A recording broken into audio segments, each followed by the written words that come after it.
పట్టణంలో ఒక కుటుంబం ఉండేది. ఆ కుటుంబంలో నలుగురు. తండ్రి రాజు, అతని భార్య మీనా, వారి కూతురు చిన్ని మరియు రాజు తల్లి లక్ష్మి. లక్ష్మి చాలా మంచివాళ్ళు. ఇంట్లో అందర్నీ చూసుకునేది. ముఖ్యంగా చిన్ని ఆమెకు చాలా ఇష్టం. ప్రతి రాత్రి చిన్నికి కథలు చెప్పి నిద్రపోనిచ్చేది. కానీ మీనా మాత్రం అత్తతో అంతగా కలిసిపోలేదు. ఇంటి పనులు, ఆఫీసు పని, పిల్ల చదువు ఇవన్నీ కలిసి ఆమె చాలా ఒత్తిడిలో ఉండేది. అత్త ఎప్పుడూ సహాయం అడుగుతుందని ఆమెకు అనిపించేది. ఒకరోజు మీనా తనలో తనకనుకుంది, ఇలా ఎంతకాలం, నాకు కూడా జీవితం ఉంది. ఒకరోజు రాజు ఆఫీసుకి వెళ్ళిన తర్వాత మీనా లక్ష్మిని తీసుకొని ఒక ఓల్డేజ్ హోమ్కి వెళ్ళింది. మీనా, మనం ఎక్కడికి వెళ్తున్నాం? అమ్మా, మనం ఓల్డేజ్ హోమ్కి వెళ్తున్నాము. అక్కడ కొద్ది రోజులే. మీరక్కడ ఉంటే బాగా చూసుకుంటారు. లక్ష్మి ఏమీ మాట్లాడలేదు. ఆమె కళ్ళలో నీళ్లొచ్చాయి. ఆ రోజు సాయంత్రం నీ స్కూల్ నుండి ఇంటికొచ్చాక ఇలా అడిగింది, అమ్మా, నానమ్మెక్కడా? ఆమె కాశీకి వెళ్ళింది, దేవుడిని చూడటానికి.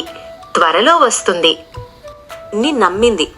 అదే మాట రాజు కూడా చెప్పింది మీనా. రోజులు గడిచాయి. చిన్ని ప్రతిరోజు అమ్మమ్మ గురించి అడిగేది. మీనా ప్రతిసారి అదే సమాధానం చెప్పేది. ఒకరోజు స్కూల్లో టీచర్ చెప్పారు, పిల్లలు, మనం రేపు ఓల్డేజ్ హోమ్కి వెళ్తాం. చిన్ని చాలా సంతోషపడింది. మరుసటి రోజు పిల్లలు ఓల్డేజ్ హోమ్కి వెళ్ళారు. చిన్ని లోపలికి వెళ్ళి పెద్ద హాల్లో చూసింది. అక్కడ ఒక మూలలో ఒక పరిచయం ఉన్న ఆకారం కనిపించింది. చిన్ని దగ్గరికి వెళ్ళింది. నానమ్మ, నువ్వేంటిక్కడున్నావు? నువ్వు కాశీకి కదా వెళ్ళింది. లక్ష్మి నెమ్మదిగా తల పైకెత్తింది. ఆమె కళ్ళలో ఆనందం, బాధ రెండూ ఉన్నాయి. చిన్ని ఏడుస్తూ ఆమెను కౌగిలించుకుంది. ఇంటికి వచ్చిన తర్వాత, అమ్మా, నువ్వు అబద్ధం చెప్పావు. అమ్మమ్మ కాశీకి పోలేదు. మీనా, ఇది నిజమా? మీనా ఏడవడం మొదలుపెట్టింది. రాజు వెంటనే ఓల్డేజ్ హోమ్కి వెళ్ళి లక్ష్మిని ఇంటికి తీసుకొచ్చాడు. ఆ రోజు రాత్రి ఇంట్లో అందరూ నిద్రపోయారు. మధ్యరాత్రి మీనాకి పైన గది నుంచి శబ్దం వచ్చింది, నూలు అల్లుతున్నట్టు. మెల్లగా మీనా ఒంటరిగా పైకి వెళ్ళింది. పైన గది తలుపు కొంచెం తెరిచి ఉంది. లోపల చీకటి.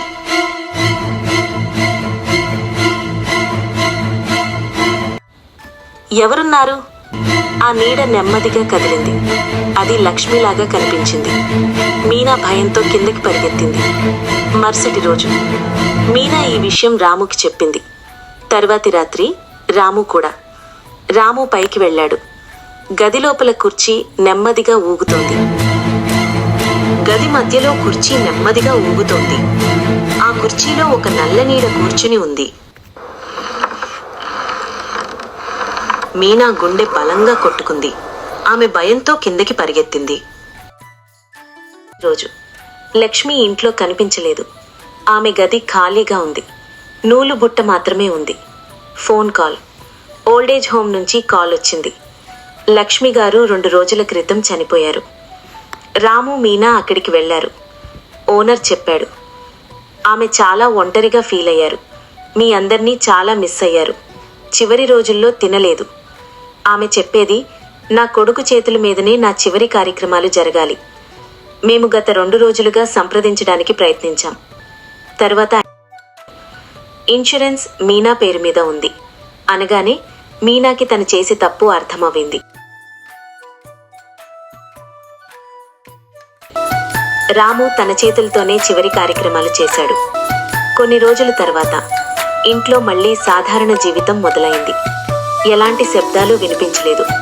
ఎలాంటి నీడలు కనిపించలేదు. చిన్ని మాత్రం చెప్తోంది, అమ్మమ్మ మనల్ని చూస్తోంది.